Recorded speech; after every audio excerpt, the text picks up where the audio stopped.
kencing kucing mah nggak najis, Ibu. Ya, kucing itu ya, kencingnya tidak najis, kotorannya tidak najis, air liurnya tidak najis. Kenapa? Karena Nabi SAW sabda, innaha laisat binajasin. Kucing itu tidak najis, kata Rasulullah. Disitulah dasar pengambilannya. Kalau tai onta saja najis, padahal ontanya halal, apalagi tai kucing. Kami sampaikan, saya belum menemukan siapa yang menyebutkan itu suci. Karena hadis-hadis yang menyebutkan tentang kucing tidak menyebutkan kotorannya yang suci, bukan pipisnya, tapi air liurnya. Ya, hadisnya benar yang disebutkan, tapi cara memahami hadisnya keliru.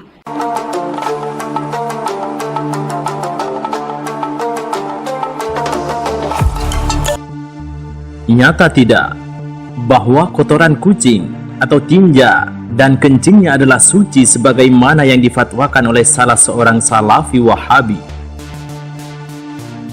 Iya, pernyataan tersebut berawal dari pemahamannya terhadap salah satu hadis yang menyatakan innaha laisat binajasin innama hiya minat tawafina alaikum, yang artinya kucing itu tidak najis karena mereka termasuk binatang yang sering berkeliaran di tengah-tengah kalian. Sebenarnya, awal munculnya hadis tersebut adalah ada seorang budak wanita yang mengantarkan makanan untuk Sayyidah Aisyah radhiyallahu anha. Tapi ketika itu beliau sedang salat, kemudian budak ini meletakkan makanannya. Tiba-tiba datang seekor kucing dan memakan makanan itu.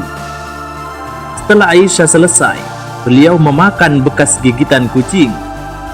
Kemudian Aisyah menceritakan bahwa Nabi Shallallahu Alaihi Wasallam bersabda, innaha laisat binajasin innama hiya minat tawafina alaikum.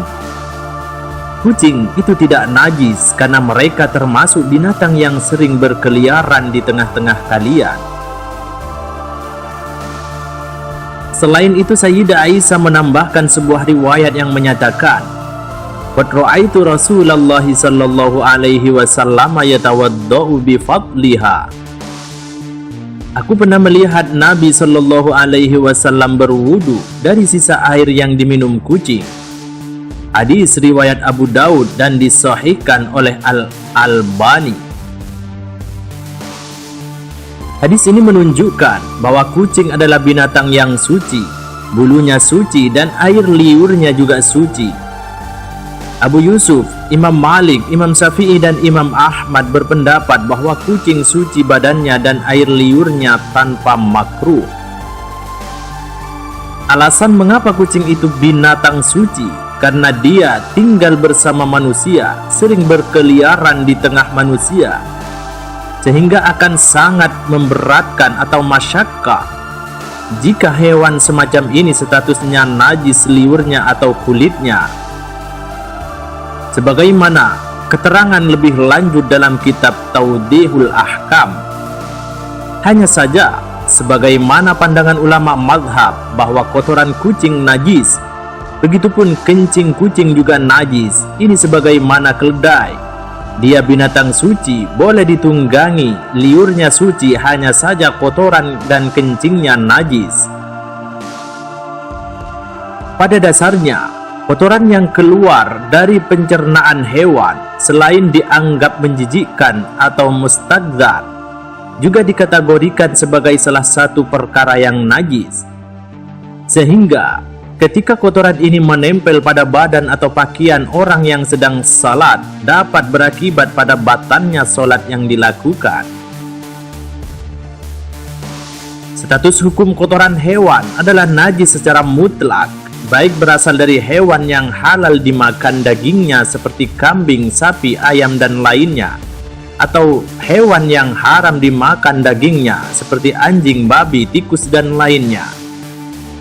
Pendapat tersebut merupakan pendapat yang masyhur dalam mazhab Syafi'i serta dijadikan sebagai pengamalan dan ketetapan oleh mayoritas umat Islam khususnya di Indonesia.